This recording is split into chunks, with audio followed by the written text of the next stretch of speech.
Dios bendito, Dios todopoderoso, creador de este universo, tú eres dueño de todo, y así nos acercamos a ti reconociendo tu grandeza y majestad.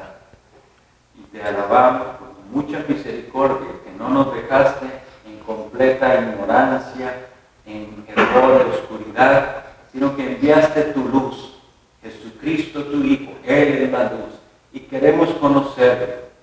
Envía entonces a tu Espíritu Santo sobre el pastor Randall para que Él nos explique tu palabra, y envíalo sobre nosotros para que esa palabra la entendamos y nos traiga bendición y transformación de vida.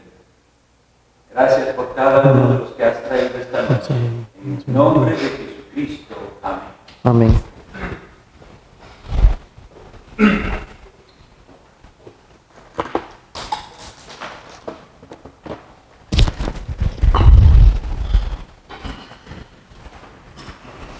Bueno, buenas noches.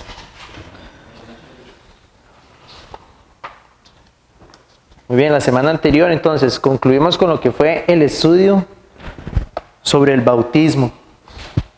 Estamos en la pregunta número 83 el día de hoy. Entonces estamos en el estudio de lo que son las ordenanzas, los sacramentos que el Señor ha establecido. Entonces quiero leerles lo que dice nuestra confesión de fe acerca de lo que son los sacramentos, o lo que entendemos nosotros acerca de cuáles son los sacramentos. Dice: el bautismo y la cena del Señor son ordenanzas que han sido positiva y soberanamente instituidas por el Señor Jesús, el único legislador, para que continúen en su iglesia hasta el fin del mundo. Entonces, por eso es que nosotros celebramos, ¿verdad?, estas dos ordenanzas o sacramentos, que es la misma palabra que utilizamos para referirnos a lo mismo, ¿verdad? Son sinónimos, podríamos decir sacramento, ordenanzas. ¿Qué es lo que significa, verdad? Porque a veces tal vez la palabra no es tan común, pero sacramento únicamente lo que quiere decir es una señal visible, ¿verdad? De algo que nosotros celebramos. En este caso, en el bautismo, lo que estamos simbolizando con esto, ¿verdad?, es como la persona ha muerto al pecado, ¿verdad?, pero que ahora vive una nueva vida en Cristo. Y con la cena del Señor, ¿verdad?, que es lo que vamos a estar estudiando hoy, es acerca del Evangelio, de lo que implica el símbolo del pan y el símbolo de la copa. Entonces, la pregunta en la que habíamos quedado la semana anterior fue la número 78. Los que tienen el catecismo pueden notar que ahora iniciamos con la 83. Entonces, hay unas preguntas que no están ahí, que sería de la 79 a la 82. Eso ahí, esas preguntas se refieren a lo que es un tema sobre la imposición de manos, que eso eventualmente se va a abarcar, ya después puede ser al final de que veamos todas las preguntas del catecismo, para ver cuál era la postura que ellos sostenían, porque en su momento, ¿verdad?, los hermanos que redactaron este catecismo lo veían también como una ordenanza, pero nosotros no lo creemos así, pero entonces ya luego se va a estar explicando. Entonces vamos a estar en la pregunta 83. Dice: ¿cómo se te enseña y se te asegura en la cena del Señor que eres partícipe de ese único sacrificio de Cristo ofrecido en la cruz y de todos sus beneficios?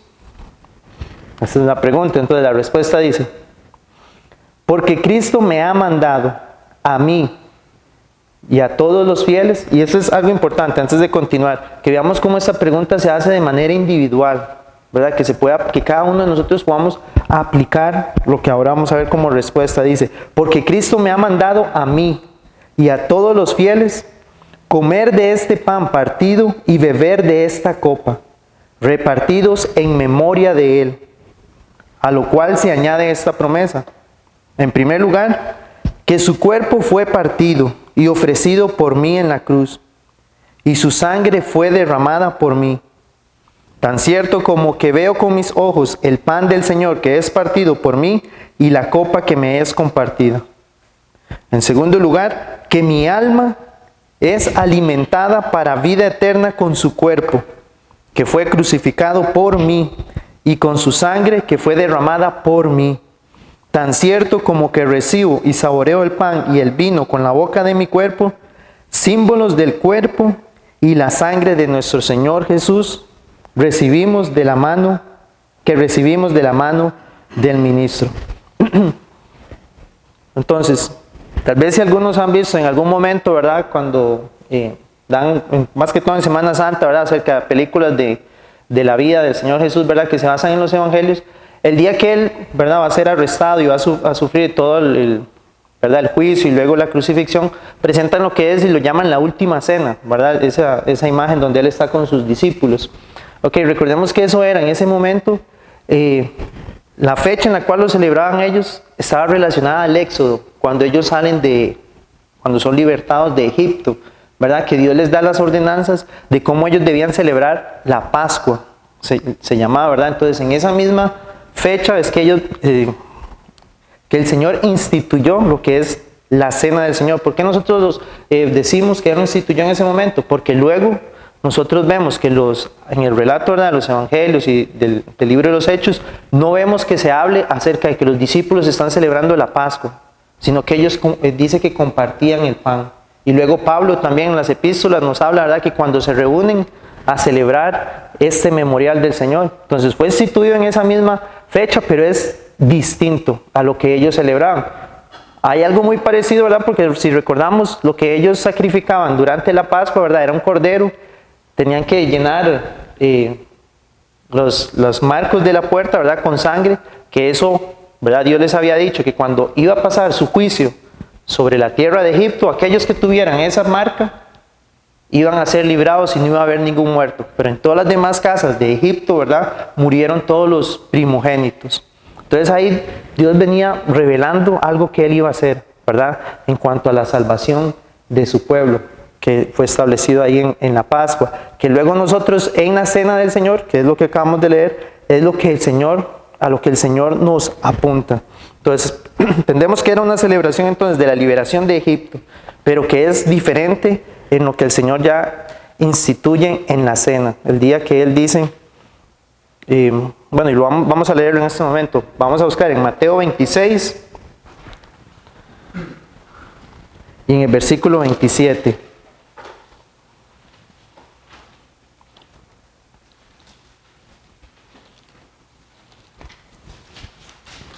Y tal vez alguno puede buscar porque estos pasajes en los evangelios nos dan una visión, ¿verdad?, sobre el mismo evento. Entonces, alguien puede buscar Marcos 14, del 22 al 24, y alguien más con Lucas, capítulo 22, del 16 al 20.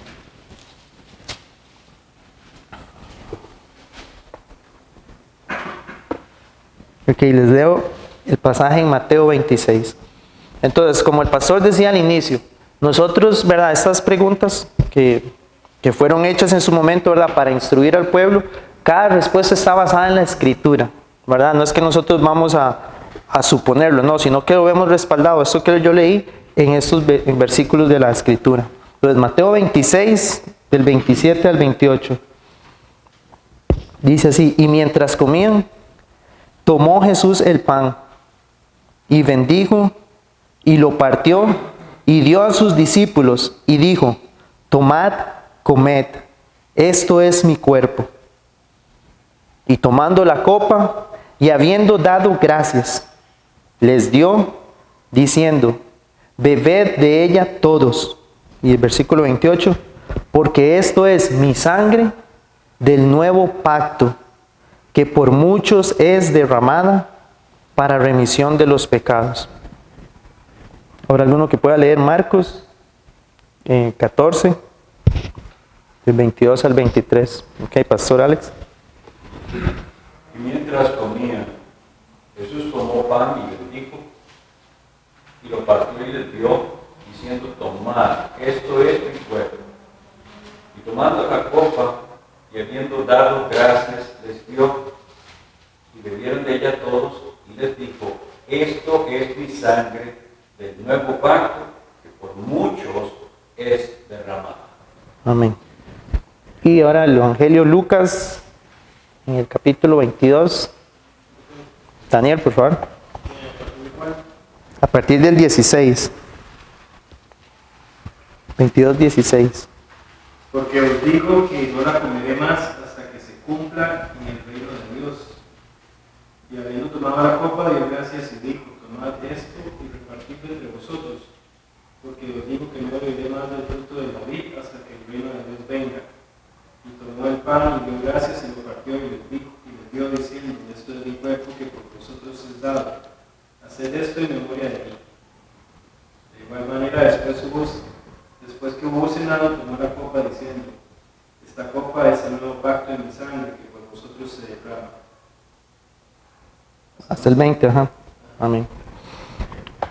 Entonces, lo que nos dice la respuesta es: Cristo me ha mandado a mí y a todos los fieles comer de este pan y beber de esta copa, repartidos en memoria de Él. Entonces, cuando Él dice que toma estos elementos, ¿verdad? El pan y la copa, dice: y habiendo dado gracias. ¿Qué es lo que nosotros debemos recordar entonces cuando celebramos este memorial? Y lo que quería aquí apuntar, ¿verdad?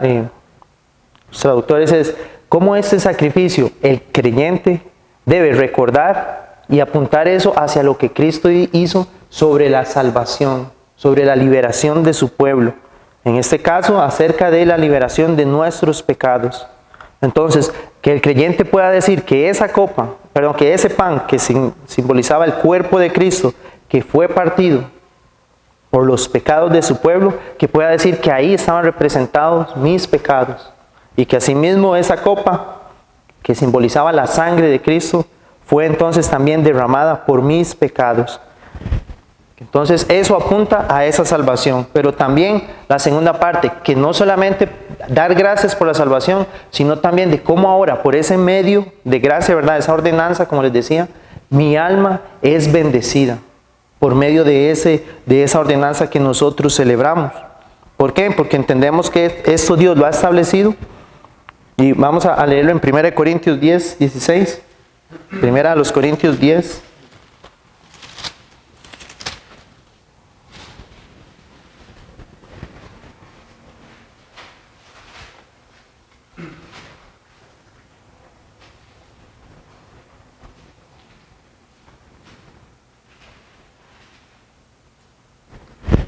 Vamos a leer a partir del 16, dice: la copa de bendición que bendecimos, ¿no es la comunión de la sangre de Cristo?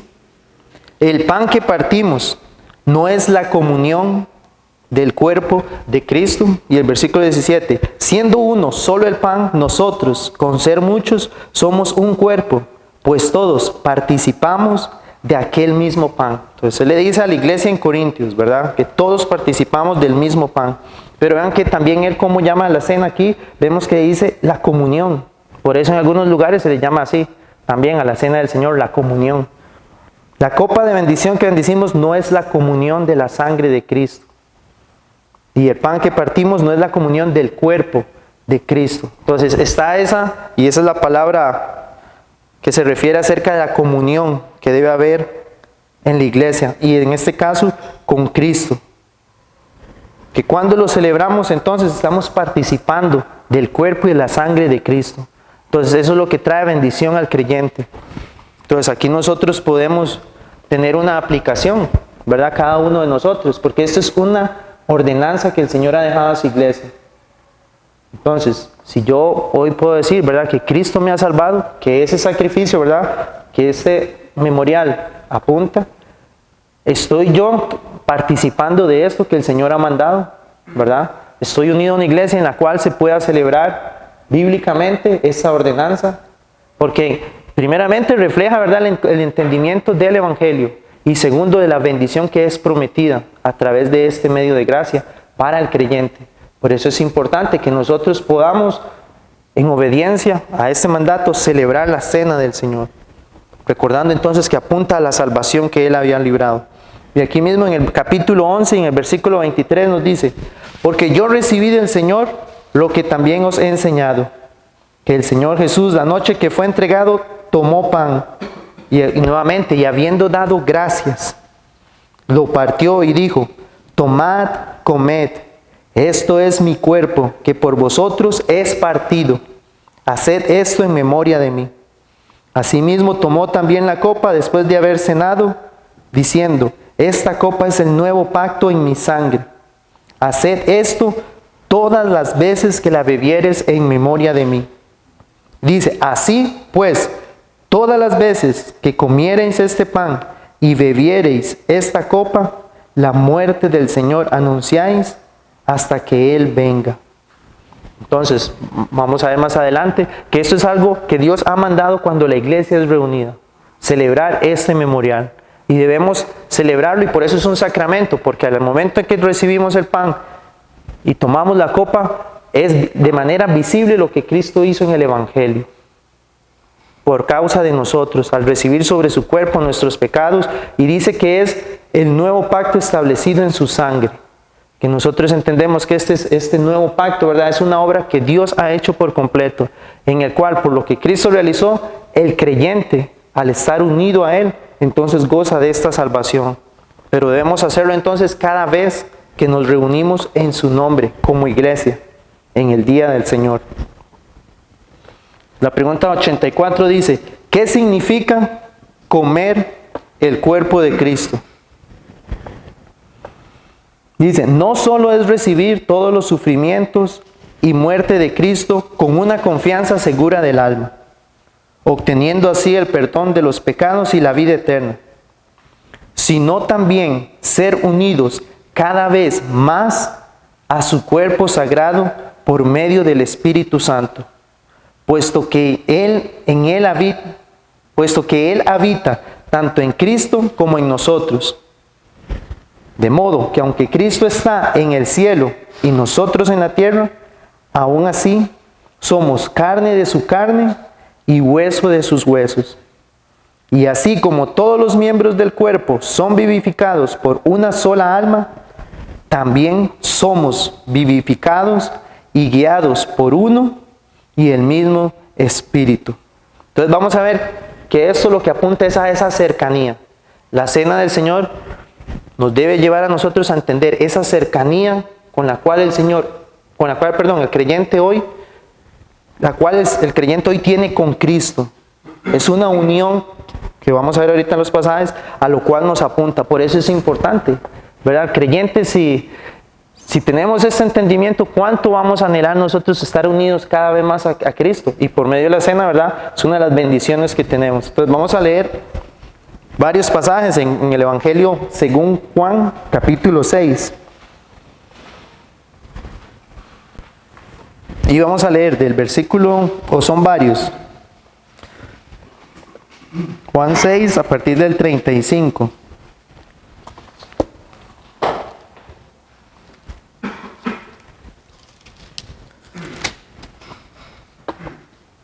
Ok, dice Juan 6, 35. Jesús les dijo: yo soy el pan de vida. El que a mí viene nunca tendrá hambre, y el que en mí cree no tendrá sed jamás. Ahora el versículo 40. Y esta es la voluntad del que me ha enviado, que todo aquel que ve al Hijo y cree en Él tenga vida eterna, y yo le resucitaré en el día postrero. Ahora el 47 y 48. De cierto os digo, el que cree en mí tiene vida eterna. Yo soy el pan de vida. Y ahora del 50 al 54. Este es el pan que desciende del cielo, para que el que de él come no muera. Yo soy el pan vivo que descendió del cielo. Si alguno comiere de este pan, vivirá para siempre. Y el pan que yo daré es mi carne, la cual yo daré por la vida del mundo. 53. Jesús les dijo: de cierto os digo, si no coméis la carne del Hijo del Hombre y bebéis su sangre, no tenéis vida en vosotros.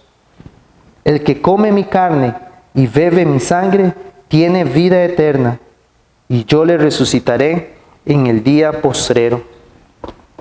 Entonces hay que ver cuál es la realidad espiritual a lo que esto simboliza. Pero cuando Él dice que Él es el pan de vida, si nosotros vemos la comparación, ¿verdad? Porque recordemos, eso es un símbolo de lo que Él está apuntando. Entonces, el alimento en nuestra vida diaria, ¿verdad? Cuando lo consumimos, eso se vuelve parte de nosotros. ¿Correcto? Entonces, lo que aquí debemos ver es cómo esto nos muestra que al estar unidos a Cristo, Él debe volverse esa parte esencial en nosotros. Esa parte en la cual nosotros nos vemos ya satisfechos con Él. Pero aquí hay una diferencia en cuanto a lo que habíamos visto acerca del bautismo. Porque entendemos que el bautismo, ¿verdad?, se realiza una vez. Cuando el creyente, ¿verdad?, puede dar testimonio de que Cristo lo ha salvado y pasamos a las aguas y se realiza una vez. Pero en el memorial de la cena es distinto, ¿verdad? Porque como lo veíamos ahorita, lo celebramos cada vez que nos reunimos en el día del Señor y anunciamos su muerte. Pero eso es algo que debe ser constante en nosotros, porque así como el alimento, ¿verdad?, lo necesitamos comer cada día, igual este memorial del Señor y este símbolo se vuelve algo que debe ser de manera evidente en nosotros, esa necesidad de Cristo. Pero entendiendo, ¿verdad?, que eso es un símbolo de lo que debe ocurrir en el creyente, que al estar unidos a Cristo, Él es lo único que necesitamos. No hay algo más, ¿verdad? Porque puedo percibir que estoy en Cristo, pero aún no sentirme satisfecho. Y por eso necesitar otras cosas para como encontrar la plenitud de mi vida. Pero en el creyente entiendo el alimento que es Cristo, espiritualmente, ¿verdad?, que ha venido a mi vida, es lo que me ha hecho ya estar totalmente saciado. No tengo otra necesidad más en mi vida. La pregunta es si así es como nos vemos nosotros. De hecho, después en el relato de aquí del capítulo 6, algunos decían, dura es esta palabra, ¿verdad? ¿Quién la puede oír? La realidad de la unión con Cristo, vemos según el relato que no es para todos. La pregunta a nosotros es, ¿queremos estar cada vez más unidos a Cristo? Porque ¿qué va a implicar? Que Cristo es nuestra vida. Pero cuando no lo es así, entonces podemos basarnos en las cosas que nosotros creemos que sí son las más necesarias para mí y no ver que solo Cristo es lo esencial. Entonces, por eso se vuelve una palabra dura de ser oído, de ser escuchada. Y eso es algo que solo el Espíritu Santo puede hacer en el creyente. Mostrarnos que solo en la plenitud de Cristo encontramos ya todo lo que necesitamos para nosotros. Eso es lo que significa entonces, os recordamos, al comer el cuerpo de Cristo. Como Él se vuelve parte de mi vida y estoy unido a Él en esa cercanía con Cristo. No vamos a leer todos los pasajes para poder ver las siguientes preguntas, pero quiero que veamos la comparación que se hace en estos otros pasajes. Buscamos en la epístola de los Efesios, capítulo 5.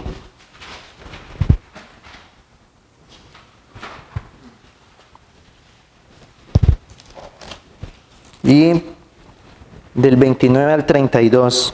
No sé si alguno lo quiere leer. Ok.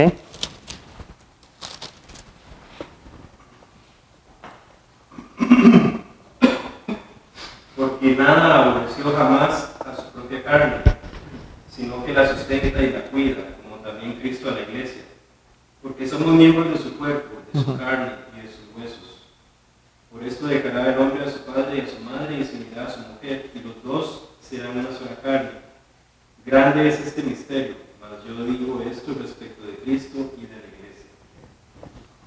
Ok. Ahora les leo 1 Corintios 6, 15 al 19. Dice: ¿no sabéis que vuestros cuerpos son miembros de Cristo? O sea, le está hablando a la iglesia. ¿Quitaré pues los miembros de Cristo y los haré miembros de una ramera? De ningún modo. ¿O no sabéis que el que se une con una ramera es un cuerpo con ella? Porque dice, los dos serán una sola carne. Pero el que se une al Señor, un espíritu es con él. Ahora leamos el 19. ¿O ignoráis que vuestro cuerpo es templo del Espíritu Santo, el cual está en vosotros, el cual tenéis de Dios y que no sois vuestros? Entonces aquí lo que el apóstol, tanto en Efesios como aquí en la primera carta a los Corintios, lo que nos apunta es a esa unión que tiene el creyente con Cristo. La pregunta es si yo puedo ver mi vida de esa manera. La unión cercana del creyente con Cristo. lo que debe representar entonces en mi vida esto. Así como Él ve la relación del matrimonio, ¿verdad? Y aquí cuando Él apunta de cómo yo siendo cuerpo de Cristo voy a llevar este cuerpo de Cristo a pecar contra Él.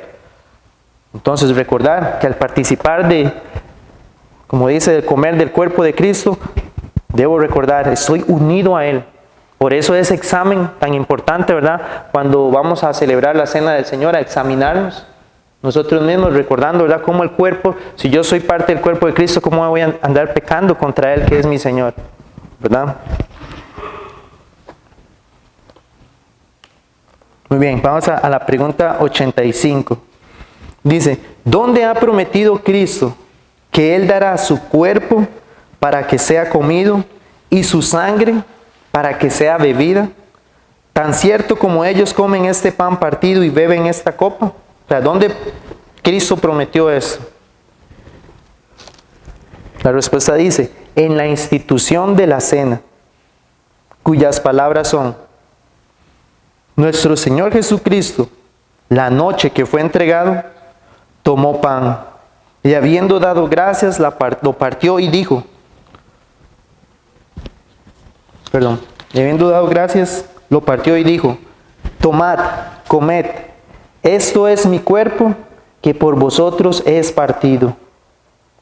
Por la iglesia, ¿verdad? Haced esto en memoria de mí. Asimismo tomó también la copa después de haber cenado, diciendo, esta copa es el nuevo pacto en mi sangre. Haced esto todas las veces que la bebiereis en memoria de mí.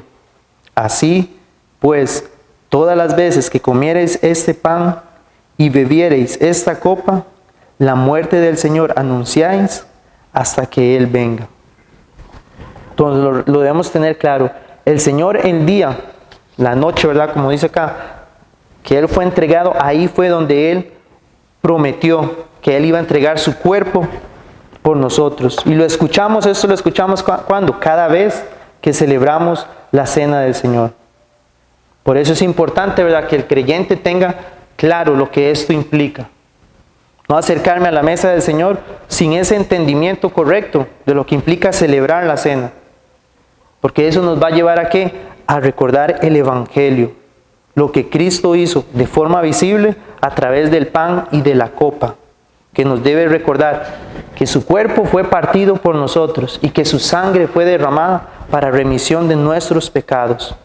Y esto entendemos entonces que nos da mayor gracia al creyente. ¿Por qué? Porque, bueno, como les decía, eso es un medio de gracia del Señor.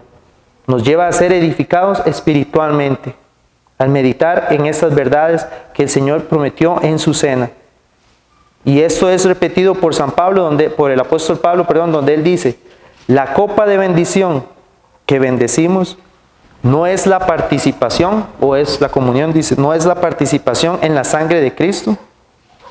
El pan que partimos no es la participación en el cuerpo de Cristo, puesto que el pan es uno, nosotros que somos muchos, somos un cuerpo, pues todos participamos de aquel mismo pan. Entonces esto nos debe llevar siempre, como les digo, al creyente a meditar en lo que Cristo hizo en el Evangelio, cuando Él instituyó su cena. Vamos a leerlo aquí mismo en la primera carta a los Corintios, en el capítulo 10.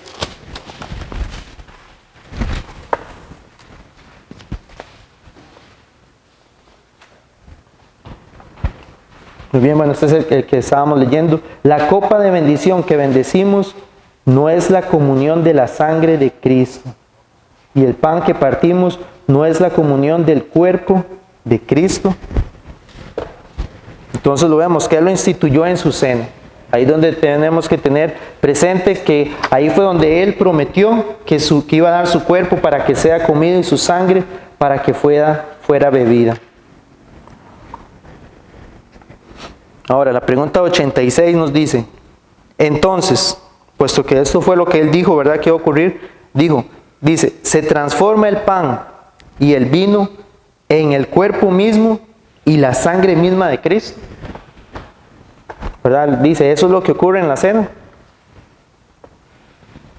La respuesta dice, ciertamente no. Así como el agua del bautismo no se transforma en la sangre de Cristo, sino que es solo una señal y promesa de aquellas cosas que nos son selladas en el bautismo, tampoco el pan de la cena del Señor es el cuerpo mismo de Cristo, aunque sea llamado el cuerpo de Cristo por la manera propia de hablar de los sacramentos y la forma en que el Espíritu Santo habla de esto usualmente. Entonces esto es muy importante tenerlo claro, ¿verdad? Como les indicaba, porque esto es un memorial, un símbolo de lo que nosotros entendemos. Hay unas doctrinas, ¿verdad? Bueno, tanto en el catolicismo acá, ¿verdad? Que es la religión más común en Costa Rica.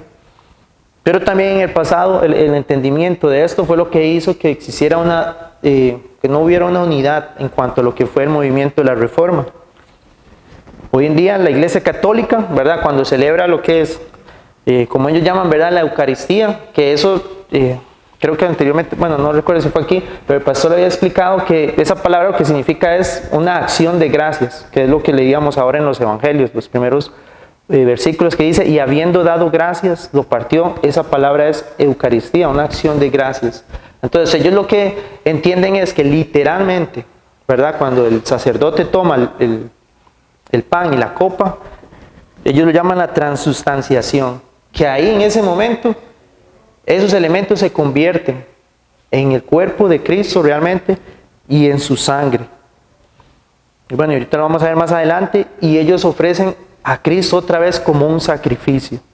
Nuevamente, que nosotros vemos que eso no es bíblico, pero así es como llamaban esa postura.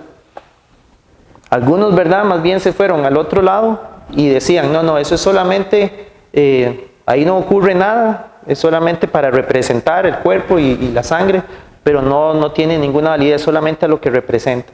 Entonces, por un lado se magnifica algo que no es bíblico, y por el otro lado como que le resta importancia. Pero nosotros, bueno, vamos a ver a la luz de la Escritura cuál es la postura que nosotros vemos más consistente. Pero entonces, como les acabo de leer, realmente no se convierte en el cuerpo y no se convierte en la sangre de Cristo. Vamos a ver unos pasajes, vamos a Hechos 22, 16.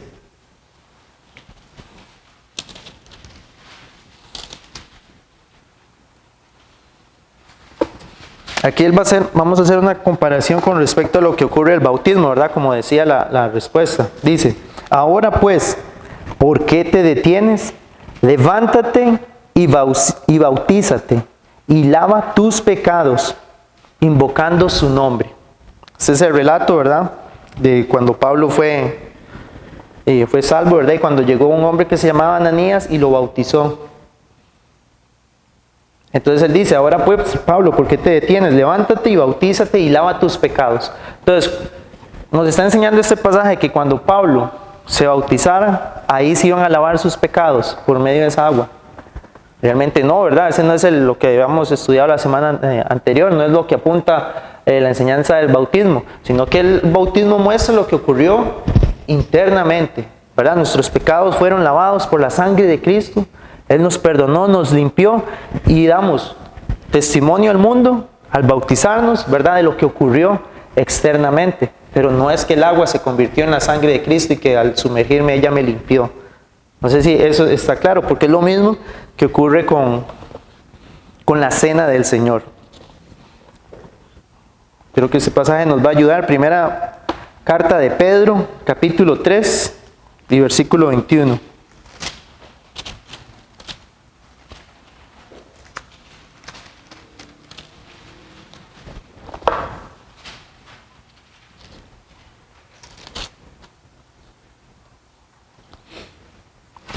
Primera de Pedro 3, 21. El bautismo que corresponde a esto ahora nos salva. Dice, no quitando las inmundicias de la carne, sino como la aspiración de una buena conciencia hacia Dios, por la resurrección de Cristo. Entonces, como les estaba diciendo en el ejemplo, ¿verdad? Con el caso de Pablo, no es que el agua hacía eso, sino que apuntaba a lo que había ocurrido en nosotros. Entonces, en la cena del Señor, eso es lo que ocurre. Recordamos lo que pasó en el cuerpo de nuestro Señor y en el sacrificio que Él realizó en la cruz al derramar su sangre. Recuerdo cómo Él fue molido por nuestros pecados y que era necesario el derramamiento de sangre para remisión de los pecados. Entonces es un memorial, pero en el cual nosotros, por la fe, entendemos lo que Cristo hizo al ser crucificado. La pregunta 87 nos dice, entonces, ¿por qué Cristo llama al pan su cuerpo? ¿Verdad? Si vean cómo las preguntas vienen relacionadas. Si no es el pan si su cuerpo no es el pan realmente, entonces dice, entonces, ¿por qué Cristo llama al pan su cuerpo? ¿Y por qué llama a la copa su sangre? O el nuevo pacto en su sangre dice, y San Pablo llama al pan y el vino la participación en el cuerpo y en la sangre de Cristo. Entonces dice, ¿por qué lo llaman así si no lo es? Entonces vamos a la respuesta. Cristo habla de esta manera por una gran razón a saber, no solo para enseñarnos que así como el pan y el vino sustentan la vida del cuerpo, también su cuerpo crucificado y su sangre derramada son la verdadera comida y la verdadera bebida de nuestra alma. Ven, espiritualmente lo que ocurre, lo que mi alma necesita, y por medio de los cuales mi alma es alimentada para vida eterna. Pero mucho más importante que eso, por medio de esta señal y promesas visibles, Él nos puede asegurar que somos partícipes de su cuerpo y su sangre mediante el obrar del Espíritu Santo. Tan cierto como que percibimos con la boca de nuestro cuerpo estas santas señales en memoria de Él, y aún más, que sus sufrimientos y obediencia son ciertamente tan nuestros como si nosotros mismos hubiéramos sufrido los castigos por nuestros pecados y hubiéramos satisfecho a Dios. Entonces Él va a citar los pasajes que habíamos leído al inicio en el Evangelio de Juan, capítulo 6. Vamos a leer solo unos. Juan 6.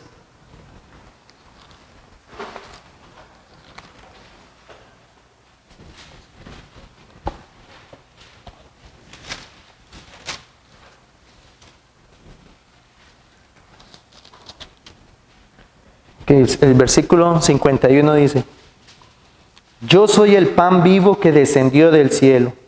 Si alguno comiere de este pan, vivirá para siempre. Y el pan que yo daré es mi carne, la cual yo daré por la vida del mundo. Y el versículo 55, porque mi carne es verdadera comida, y mi sangre es verdadera bebida.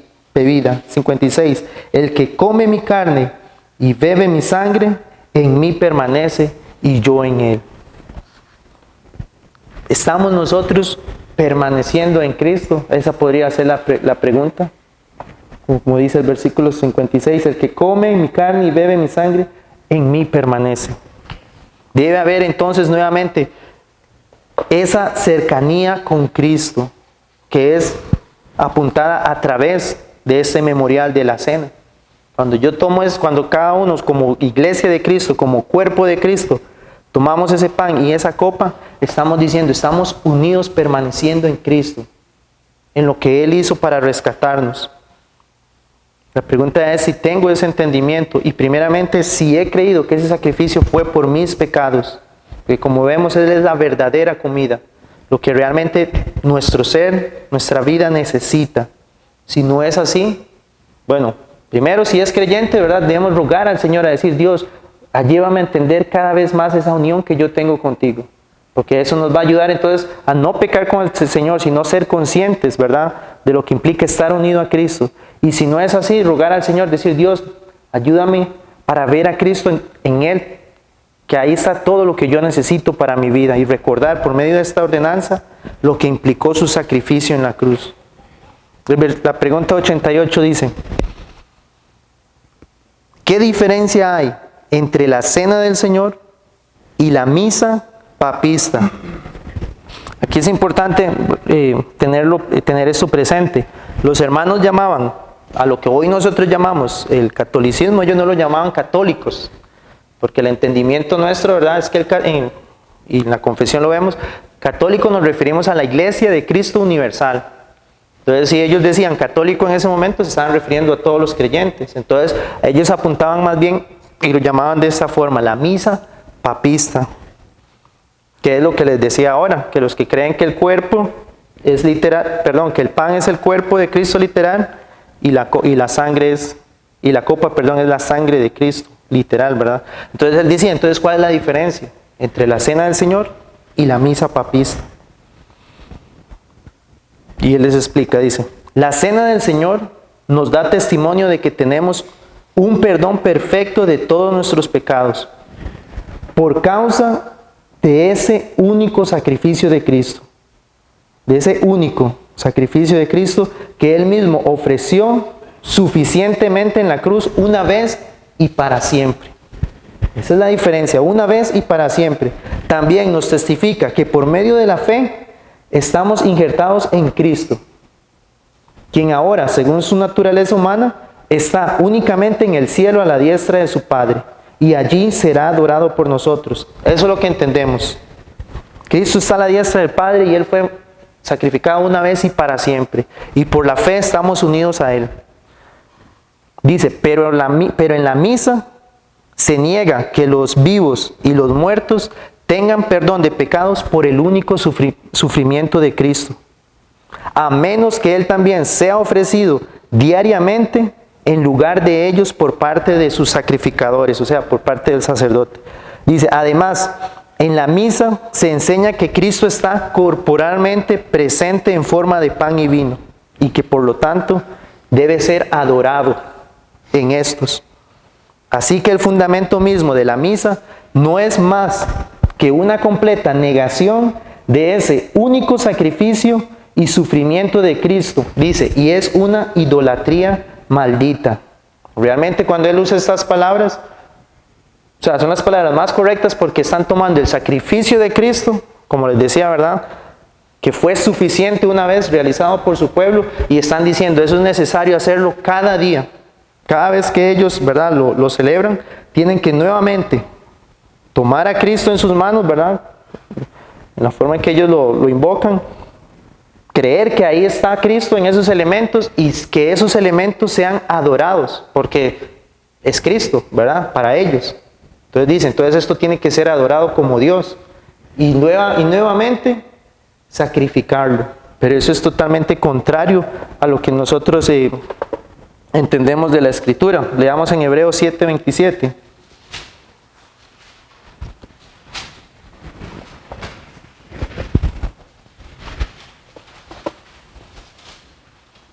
Dice que no tiene necesidad, leamos el 26, dice, porque tal sumo sacerdote nos convenía, santo, inocente, sin mancha, apartado de los pecadores y hecho más sublime que los cielos. O sea, está hablando de Cristo. Que no tiene necesidad cada día, como aquellos sumos sacerdotes, de ofrecer primero sacrificios por sus propios pecados y luego por los del pueblo. Dice, porque esto lo hizo una vez para siempre, ofreciéndose a sí mismo. Entonces el sacrificio de Cristo, cuando Él dijo en la cruz, consumado es. O sea, ya todo lo que era necesario para la salvación de su pueblo, de la iglesia, fue cumplido por Él en ese momento. Entonces, venir y decir que necesitamos otra vez ofrecer a Cristo, ¿verdad? Es decir, que lo que Él hizo una vez, entonces no alcanzó para la salvación de su pueblo. Entonces, por eso nosotros negamos, ¿verdad?, que eso sea la enseñanza bíblica. Pero ahora, entonces, aquí nosotros también, ¿verdad?, la idea del catecismo, al ver estas preguntas y las respuestas, ¿verdad?, es que este entendimiento de la Escritura nos produzca algo en nosotros, ¿verdad? No solamente salir de aquí ahora diciendo, ya sé que es transustanciación, ¿verdad? Y es como nada más por adquirir conocimiento, no, sino es que pueda yo decir, el sacrificio que Cristo realizó una vez y para siempre, realmente ese sacrificio fue hecho por mí, me ha transformado ese sacrificio. ¿O sigo yo pensando que es necesario hacer algo más? ¿Verdad? ¿Sigo confiando en lo que yo pueda hacer para ganarme el favor de Cristo? ¿O más bien puedo decir, Dios, gracias porque mis maldades, mis pecados ya fueron pagados? Y más bien ahora, al estar unido a Cristo y permanecer en Él, que es la verdadera comida, eso me lleva a amarle más a Él, a tener esa conciencia de que estoy unido a Cristo, que no voy a pecar contra Él y seguir entonces creciendo en esa santidad y en esa obediencia al Señor. Eso es lo que debe ocurrir en nosotros. Y también, si no estoy participando de esto, ¿verdad? Que es una ordenanza del Señor, con cuánta diligencia debo presentarme ante Dios y pedirle a Él perdón por no estarlo haciendo. Porque ahora la palabra ha sido expuesta y eso tiene que hacer algo en nosotros. Y buscar entonces, ¿verdad? Ordenarnos para disfrutar de esta ordenanza. Porque hay una bendición, como vimos. Y hay una gracia que el Señor imparte a su pueblo cuando celebramos esto. Amén. Muy bien, vamos a orar. Gracias, Señor, por la oportunidad que nos concediste en esta noche de nuevamente ir a tu palabra y aprender acerca de lo que tú nos has revelado. Especialmente en esta noche te damos gracias por la enseñanza acerca, Señor, de este memorial, de este sacramento, Señor, que es la cena que te pertenece a ti. Gracias por Cristo. Gracias porque Él fue entregado, Señor, para que nosotros pudiéramos ser perdonados de nuestros pecados. Ayúdanos, Señor, para que podamos examinarnos si hemos creído en Cristo, en su sacrificio. Y si no es así, concédenos la fe a aquellos que no te conocen aquí en esta noche, para que ellos vayan también al Salvador y que por la fe puedan entender, Señor, que Él no echa fuera a nadie, que Él los recibe y que su sacrificio es lo único que tú recibes para que podamos ser perdonados. En el nombre de Él te damos gracias. Amén. Bien, buenas noches. Quedamos despedidos.